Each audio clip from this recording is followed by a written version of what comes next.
Section 3. You will hear 3 students talking about their study programs. First, you have some time to look at questions 21 to 23.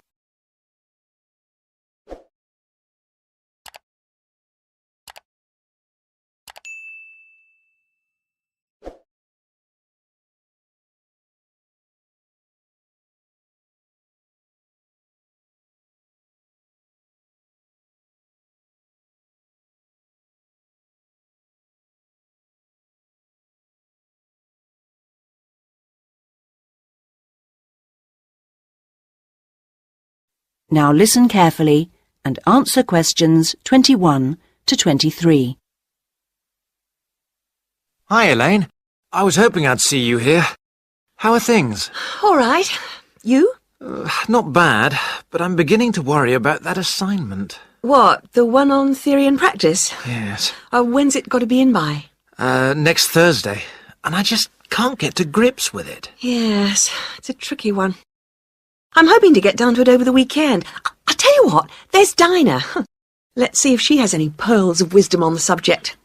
She took the theory and practice option last year, didn't she? And got an A+ for it, I think. How does she do it? Oh, let's ask her. Hi, Dinah. Hard at work? Not exactly. The lecture's just been cancelled, so I've suddenly got a free morning on my hands. Oh, that's lucky. You've met Neil, haven't you? Yes. We were just talking about the theory and practice assignment we've got to hand in next. Can we just pick your brains a moment? How far have you got with it? Well, still at the reading stage, really. Are you? Well, one bit of advice I definitely give is not to spend hours wading through that massive volume by Jesperson. It really isn't very helpful. I think the only reason they keep it on the reading list is that the library has got so many copies of it. Personally, I found the essential source was Parisi. Have you read her yet? Parisi? Don't think so. That's a great book. It must be on your reading list. Right. Another one I found very useful was the article called something like Practical Theories by... was it Williams or Willard? Yes, Willard.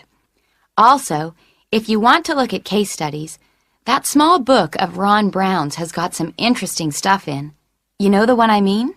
Ron Brown. Yes, I looked for it in the library, but it was out on loan.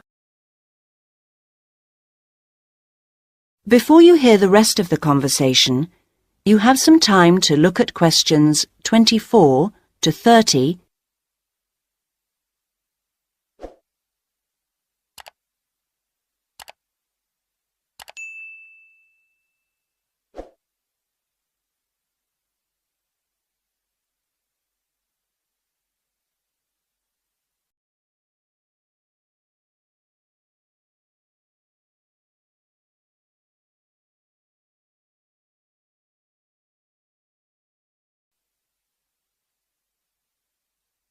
Now listen and answer questions 24 to 30. Yes, it's a very popular book. Did you try the recall system? The what? Don't you use the recall system? You should, you know. You just have to take a pink slip from any of the librarian's desks, fill the details of the book in, put your departmental address on the back, your departmental address, not your home address, and hand the slip in at the information desk. Then, check the mail in your department twice a day, say at 10 in the morning and 3 in the afternoon, for a slip telling you the book is ready to collect. Last week, I recalled a book at lunchtime and got the slip telling me it was ready just 4 hours later. That was exceptional. It usually takes about 3 days. I didn't know you could do that.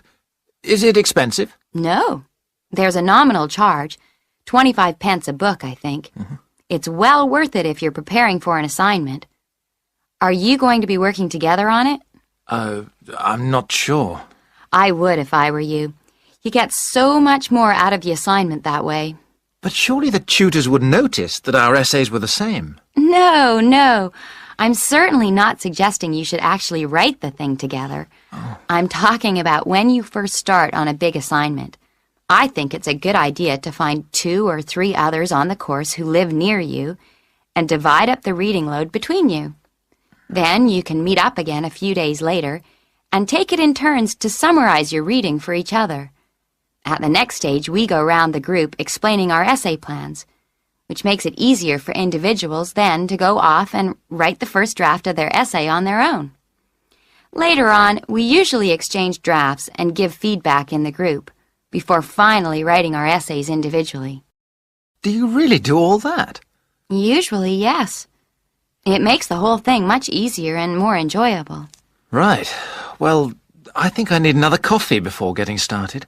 Can I get you one? Yes, why not? That is the end of section 3. You now have half a minute to check your answers.